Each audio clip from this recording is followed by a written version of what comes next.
Jangan kecil hati waktu di dalam masalah, tapi berbesar hatilah, miliki amarah yang kudus terhadap iblis, terhadap segala kepesimisan, dan bangkitlah di atas kedua kakimu. Percayalah Tuhan dan lakukan yang terbaik. Sekalipun melakukan terbaik itu mungkin bukan perkara besar, kembali lagi benteng-bentengan, kembali kepada kilometer sebelumnya di perkara sederhana. Tapi kalau Anda setia, Allah suatu hari akan menunjukkan bahwa perkara-perkara besar masih terjadi. Kalau Anda belum subscribe di channel ini, segera supaya Anda bisa mengikuti terus rema-rema dari Roh Kudus ya. Saya mau ceritakan tentang Saul. Saul itu nggak melulu buruk. Raja Saul ini ada perkara-perkara baik, apalagi di awal-awal karirnya. Ada sesuatu yang kita bisa belajar dari beliau. Hanya karena seorang hamba Tuhan jatuh, bukan berarti tidak ada yang baik di dalam pelayanannya. Kita bisa pelajari dari Raja Saul. Ini cerita bagaimana dia menyelamatkan orang Israel, lebih tepatnya menyelamatkan Yabes dari tangan dari tangan seorang raja bernama Nahas, orang Amon ya. Kita akan baca 1 Samuel pasal 11 ayat yang pertama sampai ayat 11, jadi 11 ayat. Saya tidak kasih Anda poin-poin seperti biasanya 1, 2, 3. Anda yang harus terima sendiri rema apa yang Anda dapatkan. Saul menyelamatkan Yabes. Maka Nahas orang Amon itu bergerak maju dan berkemah mengepung Yabes Gilead. Lalu berkatalah semua orang Yabes itu kepada Nahas, adakanlah perjanjian dengan kami, maka kami, bangsa Israel, ya, ini adalah orang-orang Yabes Gilead, kami akan takluk kepadamu, orang Amon. Tunggu sebentar, background cerita. Kita diam aja, setan akan datang menyerang. Jadi gak ada orang netral. Anda tidak bisa berdiri di tempat sebagai anak Tuhan di dunia ini. Dunia ini penuh dengan peperangan rohani. Non-blok itu gak ada kalau bicara soal kebenaran dan kesalahan, soal dosa, soal Tuhan. Gak bisa. Kita diam di tempat aja, suam-suam kuku, cepat lambat kita akan benci Yesus. Karena spirit di udara, roh jahat di udara di seluruh dunia ini, hawanya gak enak. Flu silih berganti, dosa tetap di sini. Nahas adalah orang Amon, dan kita tahu tentunya orang Amon ini adalah musuh Israel. Nahas adalah rajanya. Naas sekali ya. Nahas ini adalah raja yang boleh dikatakan dia ditunggangi setan, dipakai sama roh jahat. Apa dia kesurupan atau enggak, pasti ada yang suruh dia untuk melakukan itu. Who is the driving force behind your decisions? Siapakah atau apakah yang merupakan pengaruh di balik setiap keputusanmu? Siapa yang berhak menyuruhmu membuat keputusan ini dan itu? Think about it. Apakah kuasa di balik setiap keputusan Anda? Orang yang hidup bagi dirinya sendiri pasti cepat lambat akan hidup untuk setan. Karena itu tidak ada pilihan, kita harus maju. Berdiri di tempat tidak ada perlindungan Allah. Tuhan tidak pernah berkata, you stay there, you survive. Tapi kenakanlah perlengkapan senjata Allah. Efesus kan? Efesus 6. Maka kamu akan sanggup berdiri sampai akhirnya setelah melakukan kehendak Allah. Disuruh kenakan perlengkapan, itu suruh perang. Kenakan ketopong keselamatan, baju zirah keadilan, pedang roh, sepatu. Tapi satu yang gak dilindungi, G-E-G-E-R, geger. Orang Surabaya bilang, geger. Ini gak ada perlindungannya. Mana ada baju zirah punggung belakang? Gak ada. Belakang tidak dilindungi. Jadi if you mundur, you're out of my protection, kata Tuhan. Makanya ada ayatnya juga, dan Tuhan tidak berkenan kepada orang yang mengundurkan diri dari hadiratnya. Meskipun Tuhan itu tetap setia kepada orang yang tidak setia, tetapi Tuhan tidak berkenan jikalau kita mundur. Kita bukanlah tipe-tipe orang yang mundur, kita tipe-tipe orang yang maju. Katakan kanan kirinya, maju tak gentar. Membela yang benar ya. So Nahas ini bergerak maju dia, dan dia berkemah mengepung Yabes Gilead. Wow, Yabes Gilead itu terkenal sebagai satu daerah di Israel yang penuh dengan pahlawan. Ini orang Amon gak takut mati apa? Yang mereka serang itu adalah wilayah pemasok pasukan-pasukan khusus di Israel. Yabes Gilead. Ini orang gagah perkasa semua. So you think, dan orang-orang kuat imannya itu tidak diserang? Celakalah mereka yang lemah imannya. Yang kuat aja diserangi. Kita kadang-kadang itu punya fantasi. Oh, hamba Tuhan itu sangat diurapi. Dia gak mungkin akan dijamah setan. Saya ngerti. Nah kok Yesus didatangi setan loh, dihasut. Ubahkan itu batu jadi roti. Siapa yang datangi Yesus? Bahkan dikatakan maka dia dibawa ke bumbungan bait suci. Disuruh lompat dari tempat tinggi. Suruh menyembah dia lagi, suruh menyembah setan lagi. Siapa itu yang dicobai di padang gurun? Ketika dia sendirian, lapar, haus di tengah-tengah hewan-hewan di hutan. Di alam liar. Didatangin sama roh jahat. Jangan Anda kira Anda pendeta. Setan tidak akan coba-coba ke rumah Anda. Bersyukurlah karena kita itu saling mendoakan. Bersyukurlah kita saling mengcover. Ya. Puji Tuhan, kita tidak harus melalui cobaannya Yesus di padang gurun. Cobaan apa itu? Itu cobaan lebih besar daripada cobaan kita yang hanya belajar taat terhadap perintah Tuhan yang sifatnya jangan. Jangan itu lebih gampang, don't. Masalahnya Yesus itu bisa mengubah batu jadi roti. Dia gak mau. Bagi kita itu bukan pencobaan sama sekali. Karena kita gak bisa. Nah kalau saya orang yang biasa dilawan sama orang berkuasa alias dibully, ya saya gak bisa apa-apa.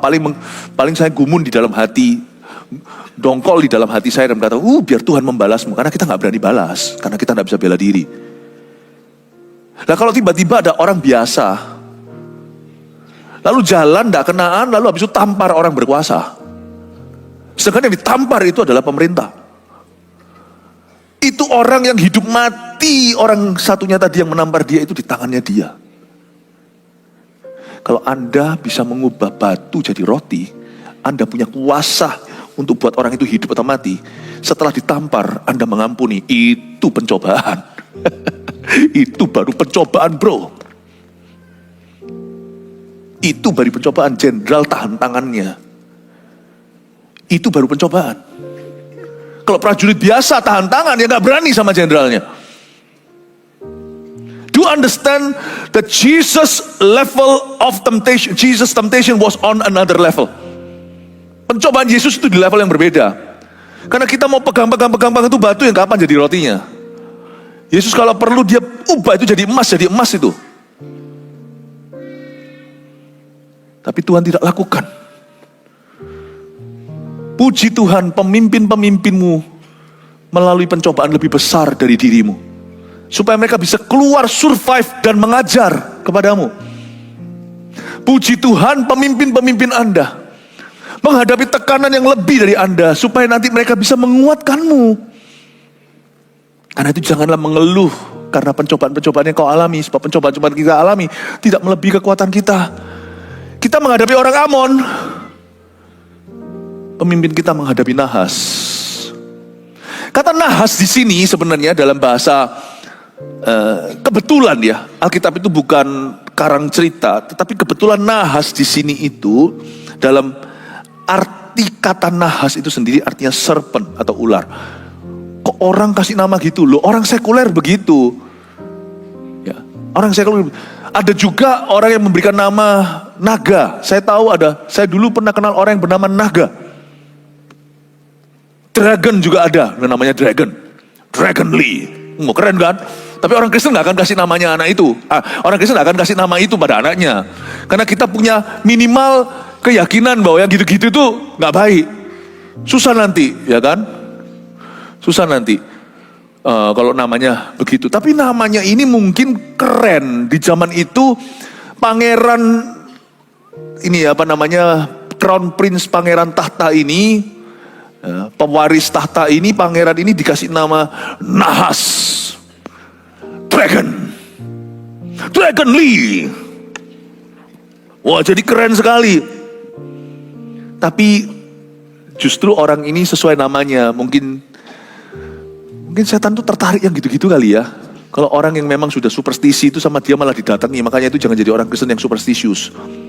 Yang gitu-gitu malah didatangi. Coba kalau namanya Yakobus, setan mikir dulu, ini Kristen sungguhan enggak? Kalau namanya ular sudah tidak usah permisi, dia tahu, dia tidak perlu visa. Oke, hati-hatilah di rumah, jangan pasang gitu-gitu. Itu justru ngundang. Dikiranya itu buang keapesan atau nolak-nolak kemalangan, malah justru itu ngundang. Nahas ini entah kenapa kok dipilih sama iblis untuk melawan orang Israel saat itu. Tapi apapun maksud hatinya yang salah, Tuhan akan pakai itu untuk mendatangkan kemenangan yang besar atas umat Israel dan untuk memberi kesempatan raja yang barusan diurapi anak muda itu namanya Saul untuk bisa memimpin umatnya.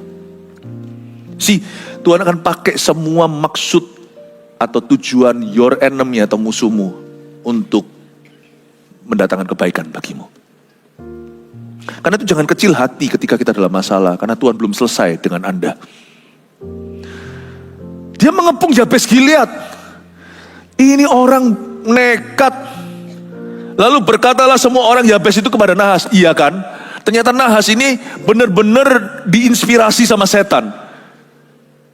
Karena zaman itu adalah zaman kegelapan Israel. Israel tanpa raja juga. Raja Saul segera akan menunjukkan urapannya. Nahas pada waktu datang ke Yabes tidak mendapat perlawanan. Ini adalah tipe orang Kristen yang mudah menyerah, mudah kecewa, mudah kepahitan, mudah hilang kepercayaan, mudah muntung dari pelayanan, mudah quit, mudah untuk give up. Baru saja Nahas datang untuk mengkonfrontasi mereka, langsung saja tua-tua Yabes Gilead voting kali ya, mereka ambil suara dan sama-sama sepakat, adakanlah perjanjian dengan kami, kata Yabes Gilead. Kata Yabes Gilead, kata Israel kepada Amon, maka kami akan takluk kepadamu. Aduh, memang sih masa paling rawan bagi seorang Kristen adalah ketika dia dalam tekanan, dalam persoalan. Karena itu masa-masa yang paling subur untuk kompromi. Mungkin kalau meninggalkan Tuhan sama sekali enggak, tapi biasanya pasti akan cari jalan pintas. Ini gak main-main. Zaman dulu kalau perang itu mereka sudah bawa semua pendobrak gerbang, kudanya, pedangnya, intimidasi. Setan itu kan tukang intimidasi. Saya gak bisa salahkan Yabes Gilead. Tapi ketika mereka diperhadapkan dengan suatu situasi, mereka tidak minimal kalau gak lihat Allahnya. Lihat kayak akar rohanimu. Kau itu keturunan gagah perkasa. Dari atas sana itu semua pahlawan-pahlawan yang ada di dalam sukumu. Mudah sekali mereka langsung menyerah pada roh takut. Dan roh takut itu bahaya. Kalau kau izinkan satu kaki masuk, sebentar lagi akan menyurupimu. Mungkin kita bukan kesurupan kalau roh takut. Roh takut itu nyurupinya beda. Dari ketakutan itulah Anda tidak akan bisa membuat keputusan apa-apa. Anda dilumpuhkan. Lalu segala macam penyakit pun mulai masuk. Penyakit mental. Roh ketakutan itu tidak menyurupi. Roh kepahitan menyurupi. Lihat orang kepahitan kalau didoakan, ditenging-tenging setan, manifestasi. Ketakutan enggak gitu, tapi orang ketakutan tuh tiba-tiba seperti zombie. Nyawa pun enggak ada, seperti no life anymore di dalam dirinya. Orang yang sudah dihinggapi roh takut ya, itu akhirnya berujung mental. Pertama-tama dia akan dibuat useless dulu, tidak berguna, dibuat helpless, tidak bisa apa-apa, dan dibuat jadi orang yang benar-benar paralyzed atau lumpuh semua potensinya. Anda harus mengerti ya, setiap roh jahat kalau bekerja itu seperti apa. Dia mungkin datang dalam wujud setan, tapi dia akan pakai keadaan. Sama seperti Tuhan bisa memakai keadaan, setan juga bisa pakai keadaan. Dan dia akan memastikan bahwa Anda menjadi orang yang lumpuh. Makanya itu orang-orang Yabes Gilead langsung gak babi-bu, gak basa-basi, langsung berkata, please, jangan bunuh kami. Adakan perjanjian dengan kami. Bahaya orang yang sudah panik adalah di saat itu dia akan kompromi. Dan ketika orang sudah ketakutan, dia akan halalkan segala cara. Remember this, ini prinsipnya. Jangan pernah membuat covenant atau perjanjian dengan setan sekalipun kau kepepet atau terhimpit. Karena orang yang membuat perjanjian dengan setan itu tidak akan ada sesuatu yang baik yang akan terjadi dari kontraknya. Tahu nggak, setan itu tidak bisa dipercaya sudah dari buyut, dari akarnya. Setan itu nggak bisa dipercaya sudah dari oyotnya, dari sananya. Makanya itu salah kalau orang melayani kelepasan ya. Anda pernah nggak? Siapa di sini pernah melihat orang dilayani kelepasan? Kasihan kan? Jangan di video ya kalau ada yang kayak gitu ya. Jangan difoto gitu sekali, kasihan orangnya. Karena orang itu tawanan. Keluarkan aja setannya. Saudara tahu, kalau orang itu disurupi sama setan, apapun setan ngomong itu, gak bisa kau percaya. Apapun setan ngomong gak bisa dipercaya. Jangan membuat teologi dari dialogmu dengan setan saat pelayanan kelepasan. Itu akan lucu. Father of lies, Bapa segala dusta, kok bisa kau percaya? Apapun yang keluar dari mulutnya itu bohong. Kalau setan berkata bohong, Anda harus kaget. Kenapa dia ngaku? Pasti ada tujuan, pasti ada udang di balik batu. Kalau sampai setan berkata, kamu bohong nggak? Aku jujur, dia bohong. Anda interview setan nggak dapat apa-apa. Makanya itu kalau kita melayani kelepasan itu saya selalu punya satu praktek yang saya lakukan seperti yang diteladankan oleh Yesus. Diam, keluar, jangan kembali lagi. Cuma 3 kalimat itu. Diam, keluar, jangan balik lagi. Lalu materaikan, in Jesus name. Kalau ada interview, kamu siapa? Kenapa? Kenapa kamu surupi dia? Aku nenek moyangnya. Bohong, tidak ada arwah. Semua sudah pergi kepada penciptanya, baik untuk diselamatkan atau dihukum secara kekal. Apapun yang kau dapatkan dari pembicaraanmu itu tidak akan dapat apa-apa. Tidak akan dapat apa-apa. Meskipun dia bilang dia takut apalah itu semua bohong semua. Untuk mengecoh bangsa Israel. Saya pernah sekali melayani orang yang kelepasan. Saya dipanggil Koko kok. Ko Philip. Orang itu tidak pernah ketemu saya kok bisa tahu saya. Saya langsung pertama yang saya lakukan adalah aku bukan kokomu. Lah orangnya cewek ngomongnya pakai bahasa pria. Kalau itu perempuan mungkin pernah ketemu kita di mana, laki-laki siapa. Kalau itu suaranya dia sendiri mungkin kita pernah ketemu, dia mungkin tahu. Itu suaranya lain. Saya tahu itu roh jahat. Aku bukan kokomu. Tak ada kemiripan antara aku dan kau. Keluar. Keluar. Emangnya dengan gitu dia mau saya jadi lebih luas, lebih lembut sama dia, lebih sungkan gitu loh. Setan tuh licik banget. Dia tuh kalau jual produknya itu beritahu yang bagus-bagus, buruk-buruknya di belakang. Dia nggak akan beritahu kepada kita bahwa upah dosa ialah maut. Setan tuh licin sekali. Luar biasa, nggak ada satu pun. Siapa bisa kongsian sama setan? Kerja sama-sama dia dapat sesuatu yang baik. Gak ada. Anda dijanjiin kekayaan pun ujungnya Anda akan tahu nanti. Tumbal linglung akan ada di keluargamu.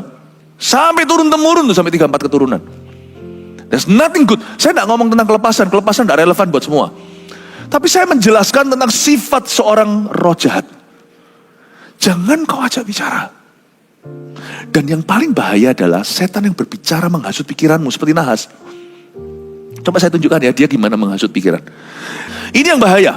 Nahas ini dihinggapi setan. Saya yakin raja-raja itu dulu itu jahat. Karena orang-orang seperti Amon, Moab semuanya ini bahkan mempersembahkan anak mereka itu di dewa. Bukan hanya dikuepangkan. Dipersembahkan itu benar-benar dibelah, disembelih tuh anaknya sendiri, diserahkan ke dalam api. Ini orang-orang yang benar-benar dalam prakteknya very demonic. Sangat-sangat syarat roh jahat. Lihat ya Nahas ngomong apa. Tetapi Nahas orang Amon itu berkata kepada mereka, coba lihat watak setan. Dengan syarat inilah aku akan mengadakan perjanjian dengan kamu. Yabes lihat. Loh gini loh, kalau setan memang mau benar-benar bunuh mereka saja, titik. Langsung dibunuh tuh. Buat aja perjanjian lah, apalah. Gimana? Atau serang aja lah, ngapain sih basa-basi? Kalau Goliat memang mau bunuh Israel, titik. Bukan bunuh orang Kristen hari ini imannya. Dia pasti berhenti di situ langsung serang aja. Ngapain sih bertele-tele? 40 hari dia konferensi. Keluar dan teriak-teriak. Mana di antara kalian katanya umat Tuhan? Mana yang berani lawan? Ayo, 1 lawan 1. Siapa yang kalah jadi hamba siapa? Ayo, besok ulang lagi gitu. Itu kan memang yang mau dibunuh bukan nyawanya mereka. Orang Israel mati zaman itu. Sekarang tahu mereka mati, cepat lambat tuh akan mati. Mereka tidak akan bangkit dari kuburannya. Tapi yang mereka targetkan, yang ditargetkan oleh setan. Goliat sudah mati, tapi roh jahat itu masih ada hari ini. Yang ditargetkan adalah gereja Tuhan. Sebuah pesan mau disampaikan. Kalian tidak akan bisa melawan orang Filistin. Kami mencekam. Yang hendak dibunuh sama Goliat adalah mental. Dan saya mau tunjukkan pada Anda, Nahas juga lakukan yang sama. Sami Mawon, sama aja, mereka dari satu pabrik. Tetapi Nahas orang Amon itu berkata kepada mereka ayat 2, dengan syarat ini, aku akan mengadakan perjanjian dengan kamu. Ho, ho, ho. Itu kan sinterklas ya. Bahwa tiap mata kananmu akan kucungkil. Hah? Coba katakan hah? Seru sekali hanya. Mengadakan mata kanannya dicungkil. Aduh, duduk amit-amit, jangan. Dengan demikian aku mendatangkan malu kepada segenap orang Israel. Ngerti gak sih? Ngerti apa yang dia mau buat? Dia gak kepingin cuma membunuh, menjara, bukan. Tapi dari ayat ini kita bisa pelajari sesuatu bahwa setan memang menginginkan untuk membutakan orang Israel zaman itu. Paling tidak satu mata utama yaitu mata kanan dibutakan agar supaya mereka menjadi budaknya. Dia nggak kepingin bunuh, dia kepingin binasakan selamanya. Yang dia serang itu Yabes Gilead, yang diserang itu orang-orang kuat dulu. Supaya nanti semua orang lemah sampai di Israel, semua yang paling kuat sampai paling kuat semua melayani dia. Pinter ini seorang strategis ini. Kalau aku bunuh mereka, cuman mereka yang mati. Tapi kalau sampai aku permalukan Yabes Gilead, semua orang Israel akan kehilangan tekad. Dan kalau Israel jatuh di tanganku, Samuel dipermalukan karena Samuel adalah nabi besarnya. Samuel ku dapat, seluruh dunia akan mendengar. Israel yang Allahnya membelah laut merah zaman Musa. Pada Nahas, I'm greater than your God. Aku lebih besar dari Allahmu. Setan itu kan pikirannya jauh. Dia gak mau berhenti sampai mencuri, terlalu kecil buat dia, membunuh, membinasakan dia kalau bisa. Dan begitu nanti orang Israel tidak lagi menjadi umat pilihan. Turunkan Mesias apa, gak akan ada singa dari Yehuda. Kalau mereka menyerah hari itu, gak ada lagi singa dari Yehuda. Yesus Kristus tidak akan turun dari jalur pahlawan singa Yehuda. Dia tahu apa yang dia mau capai. Dia tahu kalau dia bisa mempermalukan one of us, salah satu di antara kita, dia bisa mempermalukan semua. Dia bisa memiliki semua. Tapi ada good news-nya juga sih. Good news-nya adalah setan tidak bisa berbuat sesuatu kalau kita tidak izinkan. Nah ngapain tuh Nahas masih timbal balik? Kenapa masih menimpali? Yabes Gilead berkata, adakan perjanjian dengan kami. Ya saya ngerti. Aduh, ini salah sekali. Kenapa waktu engkau dalam tekanan, kenapa kita itu merendahkan diri kita di level setan? Kita ini anak-anak Tuhan. Why lower yourself when you are in trouble? Karena banyak orang ketika di dalam masalah jatuh ke dalam kebiasaan-kebiasaan lama. Ada yang pergi ke alkohol, mabuk-mabukan lagi. Ada yang mencoba sesuatu yang baru. Berapa orang jatuh dalam pergaulan yang salah. Bahkan narkoba. Itu saat kapan? Saat mungkin rumah tangganya sedang berantakan. Saat mungkin bisnisnya sedang jatuh. Ini masa-masa rawan. Justru di saat kita dicobai, waktu kita di dalam kesulitan, jangan rendahkan martabatmu sebagai anak Tuhan. Stay there. Jangan kompromi. Yabes Gilead malah justru membuat perjanjian kongsi dengan Nahas, dengan orang Amon, dengan serpen atau dengan naga itu. Tapi Nahas lucunya kok malah bilang gini, dengan syarat ini aku ngadakan perjanjian dengan kamu. Aku izin ya cungkil mata kananmu. Minta izin ya, mau cungkil ya cungkilah. Berarti ada satu prinsip kebenaran bahwa dalam keterpurukan kita, masalah kita yang paling berat sekalipun, you see, Satan cannot touch you unless you allow him to do so. Iblis tidak bisa menjamah kita, tidak bisa berbuat apa-apa tanpa sepengizinan kita. Ya sepengizinan Allah, tapi kan kunci kerajaan surga di tangan kita tanpa sepengizinan kita. Mungkin setan bisa lakukan sesuatu terhadap Ayub. Diizinkan Tuhan, hartanya ludes, apa-apa dan sebagainya yang terkesan apes. Tapi ada satu hal di dalam dirimu yang tidak bisa dijamah setan tanpa sepengizinan Anda. Yang Anda jaga dengan segala waspada. Your heart. Your soul, jiwamu tidak bisa dijamah. Your spirit tidak bisa dijamah, rohmu. Hubunganmu dengan Tuhan tidak bisa dijamah. Imanmu tidak bisa dijamah. Pengharapanmu tidak bisa dijamah. Kasihmu tidak bisa dijamah. Nangkep ya? Supaya saya berhenti pukul-pukul dada saya mulai sakit. Oh haleluya. Ini tidak bisa dijamah ini. MC Hammer berkata, can't touch this. Tidak bisa jamah ini. Amin Bapak Ibu. Dan inilah nanti akan membuat situasi berputar kembali. Ayub, Anda baca cerita itu, ceritanya happy ending. Meskipun tetap akan ada collateral damage-nya, namanya hidup tak sempurna. Hidup itu selalu makan korban, termasuk bagi orang percaya. Tapi lihat happy endingnya. Ayub itu jangan jadikan kitab angker, itu kitab luar biasa. Itu kitab yang realistis untuk kita menghadapi persoalan dan penderitaan. Bahwa Tuhan itu bisa memutarbalikkan. You see, this is the key. Ini kuncinya. Jangan give up. Justru kita itu merendah di level setan, lalu ngikuti maunya dia. Gak ada bagusnya keluar dari itu, percayalah. Gak ada bagusnya dari semua kompromi itu. Ujungnya nanti semua hal itu akan kau sesali dan sudah terlambat nanti. Jangan waktu kita kepepet membuat keputusan yang gegabah. Jangan karena situasi yang sementara Anda membuat keputusan yang sifatnya berjangka panjang. Jangan membuat keputusan yang long term untuk sesuatu yang sifatnya hanyalah sesaat. Makanya itu lebih baik tidak memutuskan daripada ngomong sama setan. Kalau setan terus mencerca Anda, diam dan bawa ke Tuhan dan berkata, Lord, I want to hear your word. Aku mau mendengar firman-Mu. Dengan syarat inilah, aku akan mengadakan perjanjian dengan kamu bahwa tiap mata kananmu akan kucungkil. Permisi ya, tak cungkil kan mata kanannya. Untungnya Yabes Gilead tak langsung berkata iya. Kalau iya langsung dicungkil. Setan tidak bisa masuk dalam hidupmu kecuali kau buka pintu. Saya sempat mikir kenapa ya dicungkil mata kanan ya? Karena kalau Anda pakai mata kanan saja, coba bisa keluarkan HP-nya, nggak apa-apa. Kan orang berkata kalau lagi dengar khotbah nggak boleh HP-an kan? Kali ini saya beri perkecualian. Silakan munculkan HP-nya. Coba Anda ketik sesuatu, tutup mata kananmu. Nggak enak kan? Nggak enak kan? Coba kalau di sini siapa yang tahu Wing Chun? Ya, begitu, yang silat-silatan begitu. Coba tutup mata kananmu. Tangan musuhmu, tangan lawanmu dari sini tidak akan kelihatan. Orang yang mata kanannya dicungkil tidak bisa berperang seumur hidupnya. Nggak bisa berperang dia.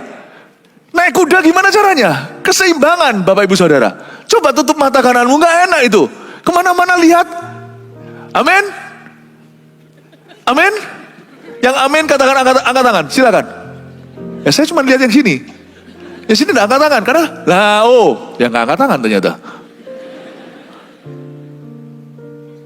Mata kanan tutup, Anda sudah jadi useless. This is what Satan wants in your life through problems you're facing.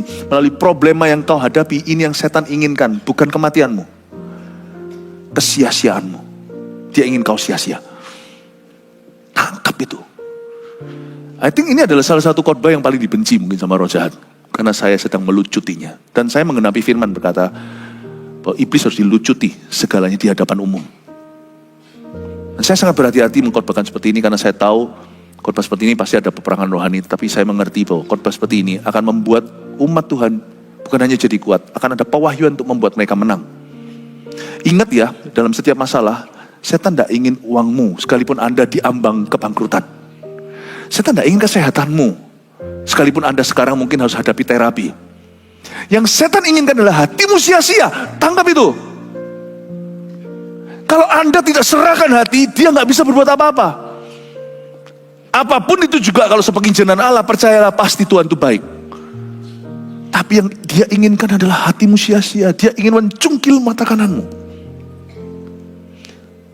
Nanti kalau saat Anda tutup mata kanannya, hati-hati kalau naik lift. Atau turun nanti. Karena Anda jadi lemah. Lihat ayat 3, para tua-tua Yabes berkata kepadanya, berilah kelonggaran kepada kami 7 hari lamanya, supaya kami mengirim utusan ke seluruh daerah Israel. Dan jika tidak ada seorang pun yang menyelamatkan kami, maka kami akan keluar menyerahkan diri kepadamu. Ayat 3 tidak ideal. Harusnya mereka berkata seperti Daud, siapa kamu menghina tentara Allah? Tapi orang Yabes Gilead tidak punya iman. Iman itu bukan positive thinking. Mereka tidak punya peluru karena memang mereka tidak pernah cari Tuhan. Yabes Gilead sudah lama mati rohani, tidak punya firman. Mereka tidak punya pedang roh. Sehingga pedang jasmani mengintimidasi. Orang itu kalau punya pedang roh, semua pedang jasmani dan perlengkapan musuh tidak akan mengintimidasinya. Jangan sampai hatimu itu miskin pedang rohani, pedang firman. Tapi untungnya di ayat 3 sekalipun tidak ideal, mereka itu gimana pun juga ya, bibit bobot bebek tadi itu, bibit itu ada. Kalau bawa-bawa semuanya itu oyot atau akar mereka itu pahlawan, pasti mereka itu ada sisa-sisa bijaksana. Jadi puji Tuhan, anak-anak pahlawan, cucu-cucu pahlawan ini, mereka menjawab dengan bijaksana. Kasih kami 7 hari untuk kami mikir dulu. Kalau Anda tidak bisa buat keputusan di tempat, jangan putuskan apa-apa. Jangan putuskan sesuatu untuk menyenangkan orang lain. Jangan putuskan sesuatu karena keputusan itu yang paling mudah. Jangan lakukan apa yang nyaman. God has not called you. Tuhan tidak memanggilmu untuk melakukan apa yang convenient, apa yang nyaman, tapi apa yang benar. Mereka berkata, tunggu, kasih kami 7 hari, kasih kami waktu.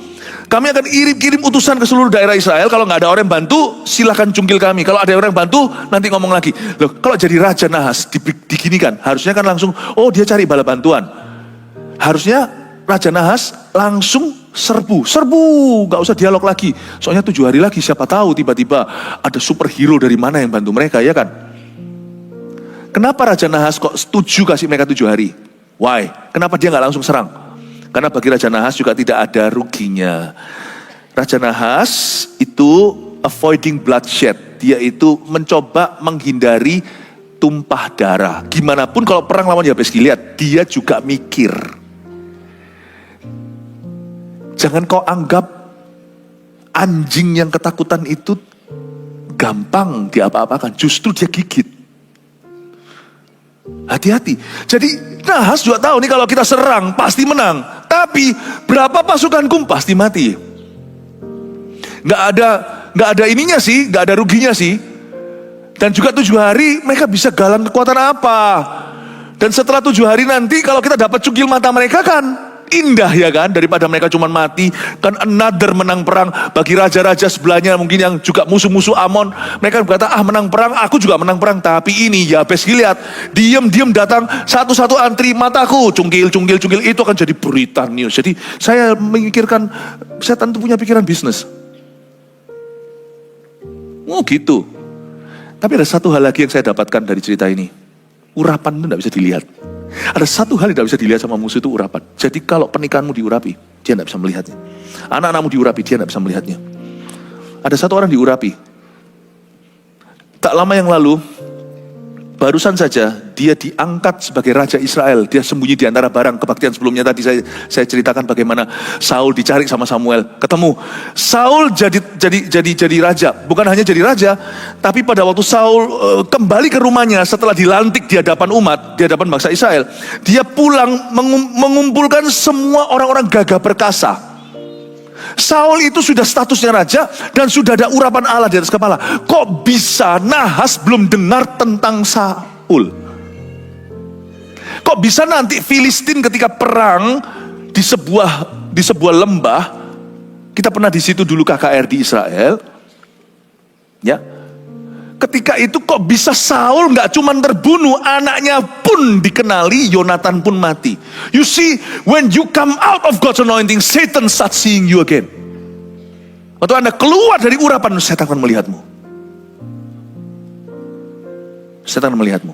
Tapi hari ini, di awal karirnya Saul, sebelum dia nanti murtad terakhirnya dia keluar, kok bisa Nahas intel-intelnya tidak dengar Saul dilantik jadi raja. Dia nggak tahu bahwa dalam 7 hari itu Ada seorang raja di antara mereka, ada urapan Allah di atasnya. Ini Nahas membuat keputusan terbodoh dalam hidupnya. Kalau dia langsung sikat Yabes Gilead mati. Karena Yabes Gilead tak punya iman. Apapun yang tak punya iman, dengar, mudah disikat sama setan. Apapun yang tanpa iman. Apapun yang dengan iman tak bisa tenggelam. Makanya Yesus terus tegur kan. Kenapa kau tidak peduli, kata murid-muridnya. Ini kapal, perahu tergoyang-goyangkan. Kau tidur siang. Dia berkata, hai kau yang kurang iman. Sebab di mana ada iman, tidak mungkin karam. Tidak bisa karam. Paulus ada iman, kapal karam, kapalnya karam. Tapi semua awak kapal dan semua penumpangnya, semua selamat gara-gara Paulus. Malaikat beritahu kepada dia, gara-gara kamu, 200 sekian orang ini semuanya akan aman. Baik itu tentara-tentara Roma ataupun tahanan-tahanan yang pergi ke Italia. Apapun yang diurapi, tidak bisa dilihat setan. Dan ketika kau keluar dari urapan, kau akan dilihat setan.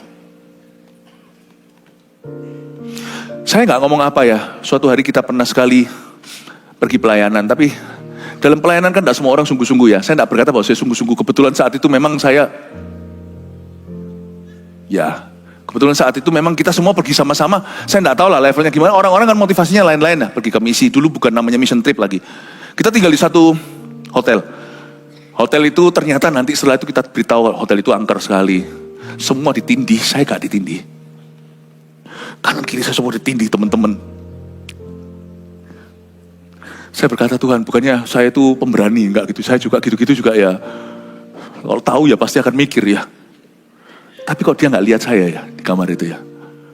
Lalu keesokan harinya terjadi pengakuan dosa luar biasa. Jadi sebenarnya setan membuat sesuatu, apa yang dia lakukan itu berubah jadi sesuatu yang bagus di tangan Tuhan.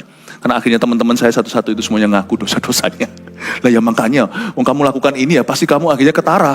Setan tahulah bolanya di mana. Kamu pinjam sama dia barangnya, kok masa dia nggak tahu alamatmu. Aku nggak pinjam apa-apa, jadi dia tidak punya hak atas saya. Akhirnya saya layani. Tadinya mau melayani bersama, akhirnya saya melayani mereka. Bukan berarti saya paling suci, enggak. Cuman kebetulan saat itu memang hati saya memang pergi dengan ready.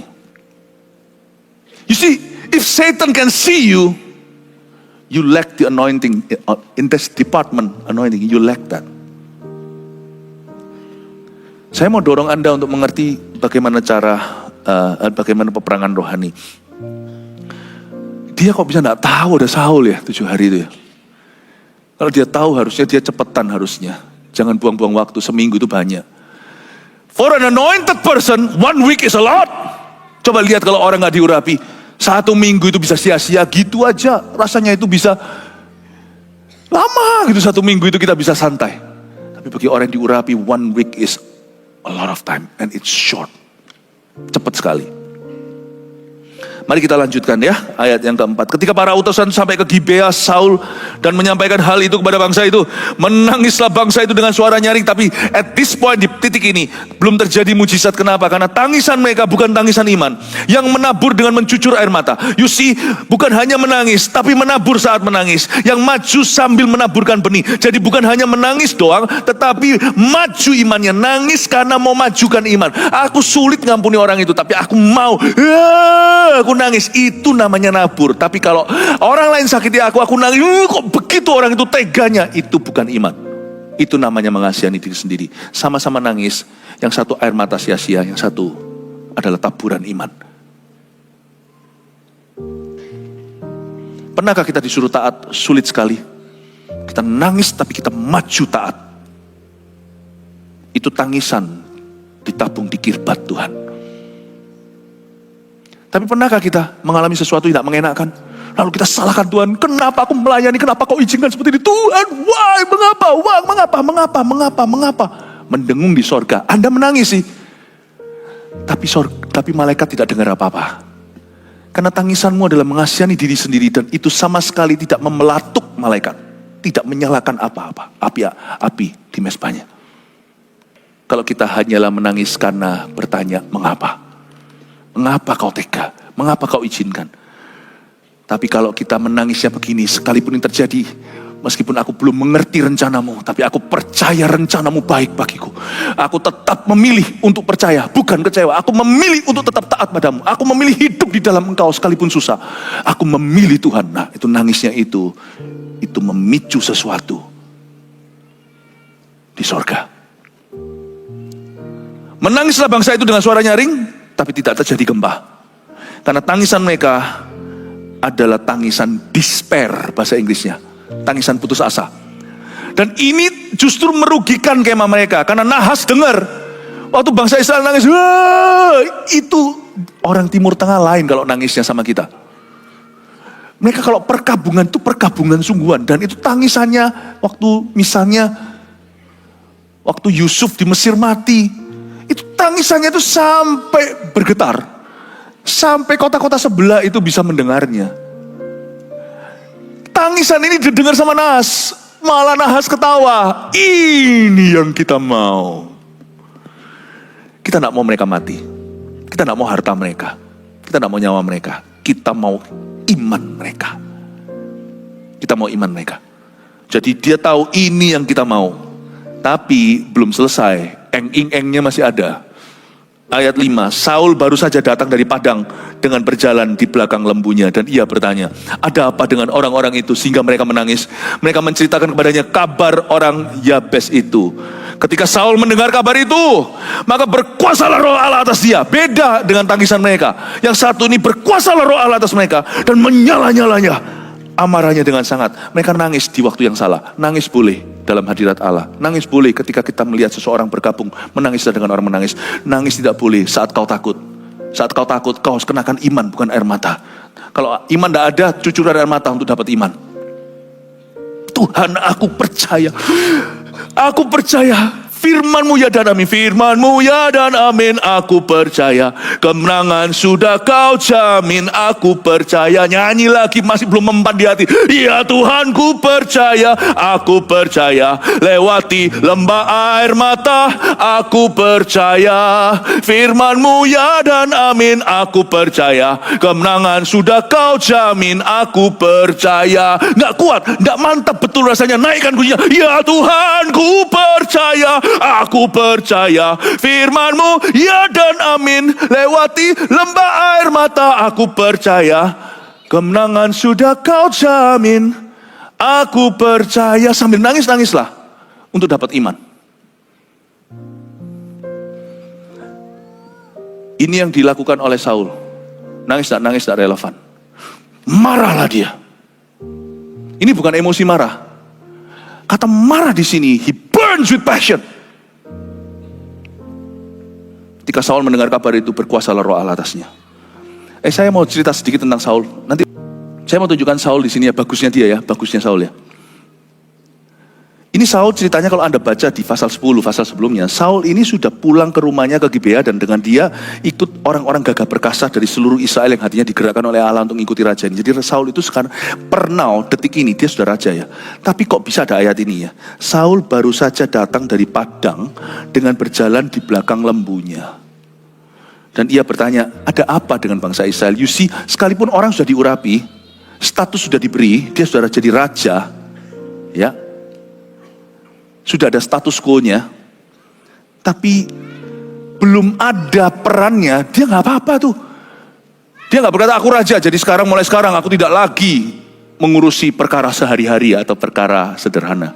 No, dia pulang kembali lagi ke padang papanya, karena papanya kan punya peternakan. Kan bukannya itu keledai-keledainya sempat hilang yang membuat dia ketemu Samuel. Papanya itu punya peternakan dan dia sekarang balik ke padangnya, lalu berjalan di belakang lembunya, kan berarti dia baru membajak sawah.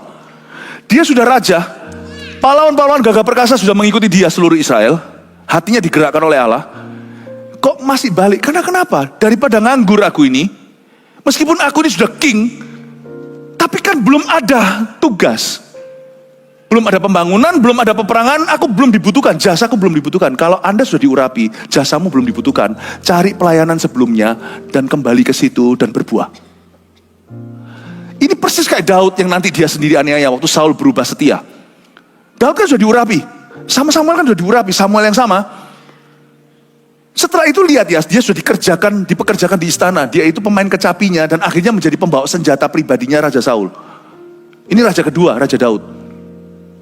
Kalau Anda baca ketika dia ketemu Goliat itu gimana?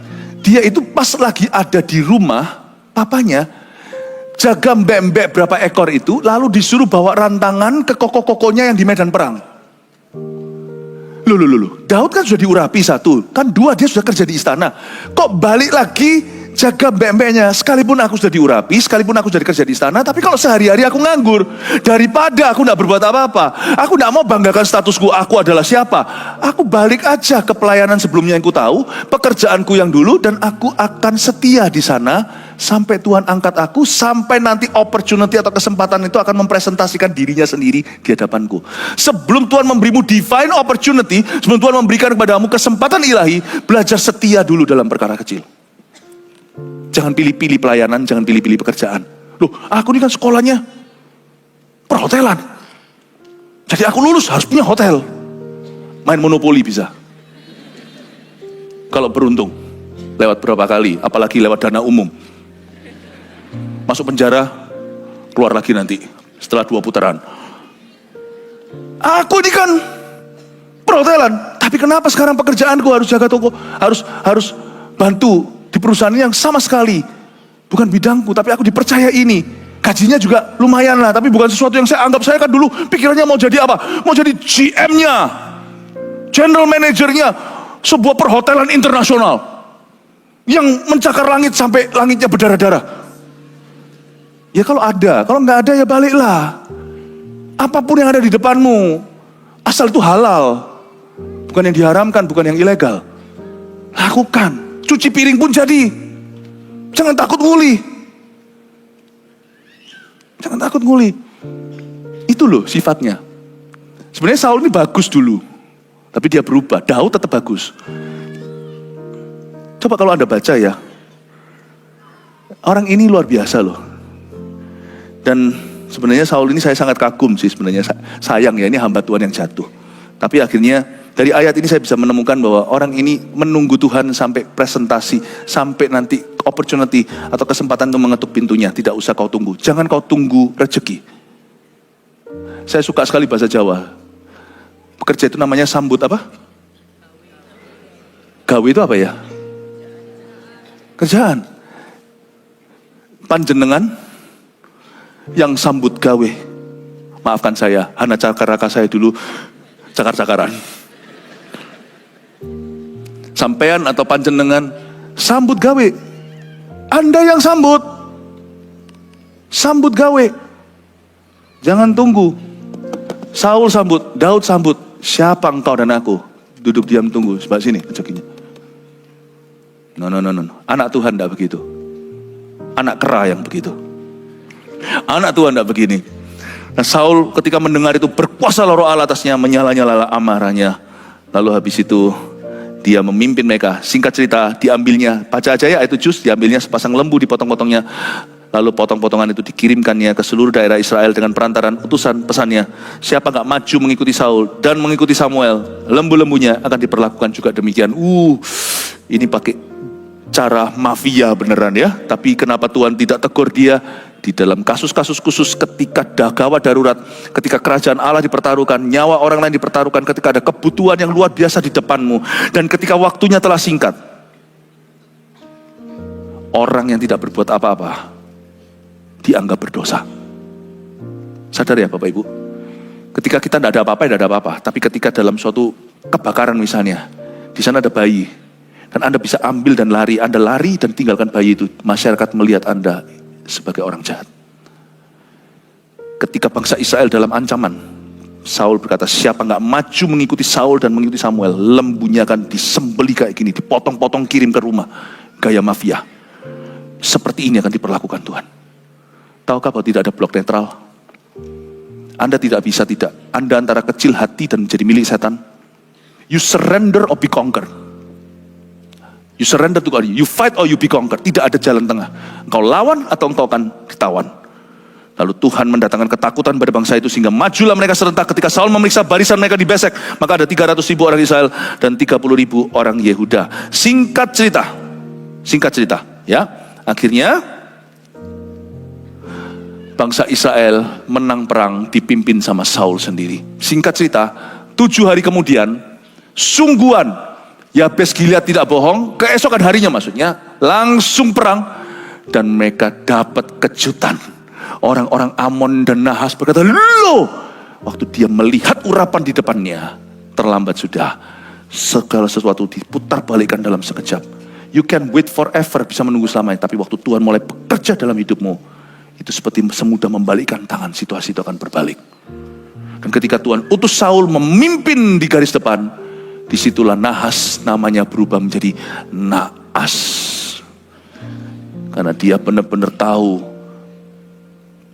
bahwa Tuhan itu urapannya tidak bisa dikalahkan. Saya berdoa dalam nama Yesus agar bisnis Anda diurapi di tahun ini. Saya berdoa agar keluarga Anda diurapi. Berdoa agar pelayanan Anda diurapi. Jangan kecil hati waktu di dalam masalah, tapi berbesar hatilah, miliki amarah yang kudus terhadap iblis, terhadap segala kepesimisan, dan bangkitlah di atas kedua kakimu. Percayalah Tuhan dan lakukan yang terbaik. Sekalipun melakukan terbaik itu mungkin bukan perkara besar, kembali lagi benteng-bentengan, kembali kepada kilometer sebelumnya di perkara sederhana. Tapi kalau Anda setia, Allah suatu hari akan menunjukkan bahwa perkara-perkara besar masih terjadi. Percaya Tuhan masih bisa melakukan perkara-perkara hebat dalam hidupmu. Saya berdoa supaya urapan Tuhan sungguh-sungguh menjemputmu. Mari kita semua bangkit berdiri. 1 Petrus 4 ayat 7. Kesudahan segala sesuatu sudah dekat. Karena itu, kuasailah dirimu dan jadilah tenang, supaya kamu dapat berdoa. Saudara yang terkasih, terima kasih telah mendengarkan firman Tuhan hari ini. Jangan lupa untuk dukung terus channel ini dengan cara subscribe, like, share, dan juga komen, agar saudara kita yang lain juga boleh terberkati. Tuhan Yesus memberkati kita.